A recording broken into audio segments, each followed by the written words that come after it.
مسلمان حقیقی دروغ نمیگه. مسلمان حقیقی هر جایی که برابر شد حقیقت میگه، راست میگه.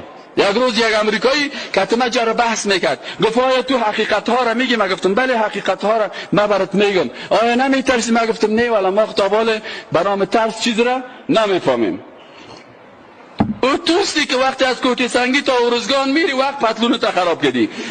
مسلمان نمیترسه، مسلمان نمیترسه. از چی بترسن؟